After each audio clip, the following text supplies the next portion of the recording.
Hello दोस्तों, future word channel में आप सभी का स्वागत है। दोस्तों, साइंस की चैप्टर में आप जानते हैं प्रकाश का परावर्तन चल रहा है। लाइट चैप्टर में आज हम उत्तल दर्पण तथा अवतल दर्पण के नियम पढ़ेंगे कि कौन सी वस्तु बाएं तरफ अगर वस्तु रखी जाती है तो धनात्मक कौन सी होती है, कौन सी ऋणात्मक होती है। ये आज हम इसकी चर्चा करेंगे। तो आज हम पढ़ेंगे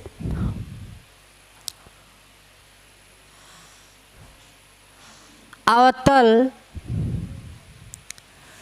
दर्पण के नियम।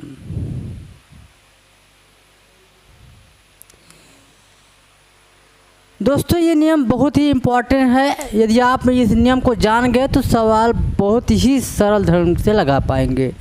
तो देखेंगे, पहले अवतल दर्पण का चित्र बनाते हैं, चित्रानुसार आपको समझाते हैं। ये है अवतल दर्पण। मैंने अवतल दर्पण का डिफिनीशन भी बता दिया है, जिसका प्रथम पद पहला भाग ढाल व चिकना हो, दूसरा भाग उभरा व पालिशदार होता है, उसे अवतल दर्पण कहते हैं। ठीक है, आइए चित्र अनुसार समझते हैं इसका क्या नियम होते हैं। ये ध्यान दीजिएगा, ये दर्पण है, दर्पण का ध्रुव है, इसे पी से प्रदर्शित किया जाता है। दर्पण के बाएं तरफ सदैव वस्तु रखी जाती है।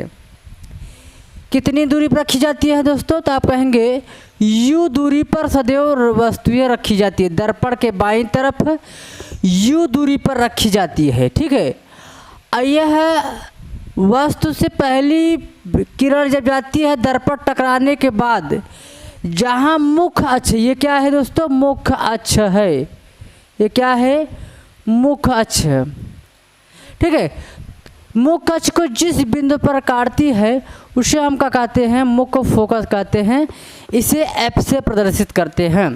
ठीक है, और जब इस वस्तु से दूसरी किरण चलती है और ये मुख्य अक्ष के जिस बिंदु पर काटती है उसे हम प्रकाशिक केंद्र C कहते हैं। और एक दूसरे पर जहाँ वस्तुएं एक दूसरे को काटती हैं वहाँ पर प्रतिबिंब बनता है। ठीक है, तो ये वस्तु हो गया जो कि वस्तु दर्पण के बाएं तरफ रखी जाती है।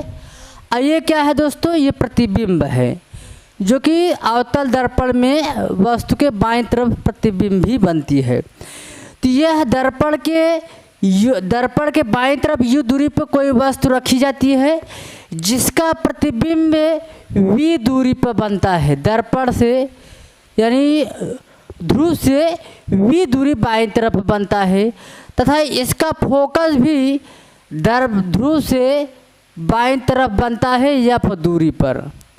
तो दोस्तों, यहाँ पर क्या देख पा रहे हैं कि वस्तु की दूरी, प्रतिबिंब की दूरी और फोकस दूरी तीनों जो बनने की प्रक्रिया हो रही है वो दर्पण के बाईं तरफ बन रहा है।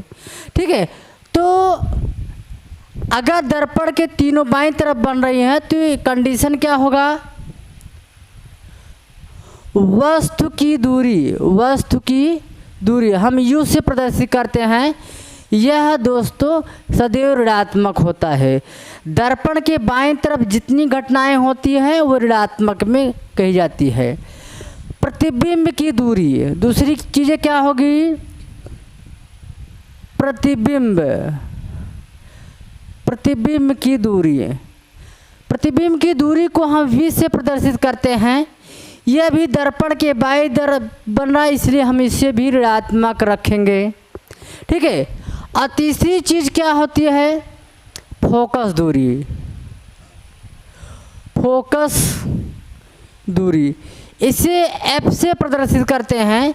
ये भी दर्पण के बाएं तरफ बन रहा है, इसलिए ये भी मान ऋणात्मक होता है। अर्थात अवतल दर्पण है, अवतल दर्पण में तीनों वस्तु की दूरी, प्रतिबिंब की दूरी तथा फोकस दूरी तीनों दर्पण के बाएं तरफ बनती हैं, इसलिए यह तीनों मान का होंगे? ऋणात्मक होती है। यह अवतल दर्पण की कंडीशन हो गया। अब आइए हम उत्तल दर्पण के नियम पढ़ते हैं।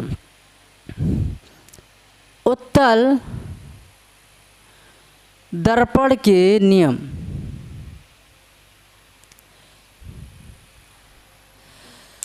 अब यहाँ पर इसका चित्र देखते हैं। ये है उत्तल दर्पण। आप जानते हैं इसका परिभाषा मैंने बताया था कि प्रथम पद या पहला भाग उभरा हुआ चिकना, दूसरा भाग पालिश हुआ ढाल होता है, हम उसे उत्तल दर्पण कहते हैं। हमने बताया कि दर्पण के सदैव बाईं तरफ वस्तुएं रखी जाती हैं। कितनी दूरी पर रखी जाती हैं? u दूरी पर रखी जाती हैं। जब इस वस्तु से पहली किरण जाती है तो वस्तु टकरा करके वापस लौट जाती है, ठीक है। और इस प्रकार इसका प्रतिबिंब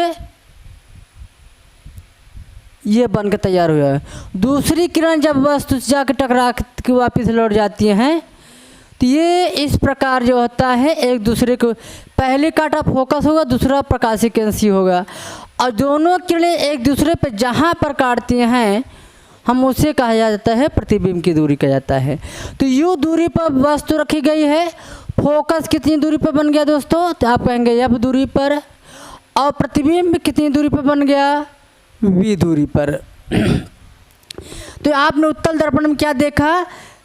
जो वस्तु रखी गई है वह दर्पण से u दूरी पर रखी गई है, और प्रतिबिंब और फोकस जो दूरी होती है वह दर्पण की दाहिनी तरफ चला गया है।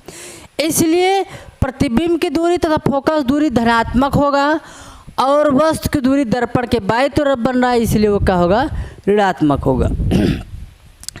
तो क्या है? वस्तु की दूरी u है, क्या रहेगा? वो ऑलरेडी चाहे उत्तल दर्पण है चाहे अवतल दर्पण, वो ऋणात्मक ही रहेगा। दूसरी बार प्रतिबिंब की दूरी